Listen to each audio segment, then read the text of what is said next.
All right, I've got a message for protesters from a recovering anger repressing liberal. Did you know that you can't effectively or peacefully, which is the idea, protest a dominating system if you're in anger repression? Why is that? Well, believe it or not, all you can do when you're in anger repression is dominate. Burying childhood anger is an act of both self-domination and covert other domination. Think about it this way. I'm not going to allow myself to be angry, and I'm not going to allow others to see me angry, right? Which in itself is an act of domination. Because I have to pretend that I'm not angry, that I'm good, kind, loving, empathetic, right? This is what serial killers do. My parents were at a protest in North Carolina recently, which is, pretty red state. So there were the, conservative guys in their trucks driving by, honking horns and revving their engines and, messing with people, antagonizing. And the coordinator of the protest, his response to that was, "Oh, bless their hearts." My mom said it kind of weirded her out, and I understand why, because when you have buried rage in your body, but you're saying things like, "Oh, bless their heart," or, "They shouldn't be so aggressive," that's like David Fincher shit. I mean, remember Kevin Spacey at the end of Seven? That.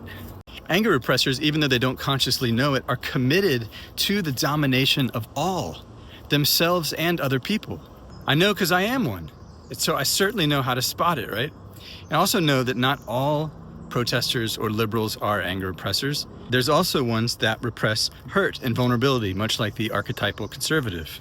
If this is you, then your dominating behavior is overt and a trauma response, right? Because you're really hurt and sad and scared, but you're probably not expressing that at a protest, right? And think about this. These are the type of folks, hurt repressors, who we have in the driver's seat of the country right now, right? People who are hurt, sad, and scared, right? But whose MO is overcompensation and domination and even authoritarianism if it gets bad enough, right? Dealing with a bunch of protests full of serial killers. Of course they're going to misuse their power and try to double down on control, right? It's scary. So protesting. All protesting is an expression of needs and boundaries. That's it. If you're in anger repression, your needs and your boundaries will automatically be buried with your anger. If you're in hurt repression, your needs and your boundaries will automatically be buried with your hurt. So all you can do if you're in emotional repression and protesting or being protested against is point to, attack, and try to dominate the thing out there that you can't allow in yourself.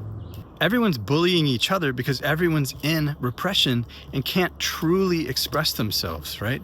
This is why generally conservatives overtly bully liberals and liberals covertly bully conservatives, right? And it's all insane.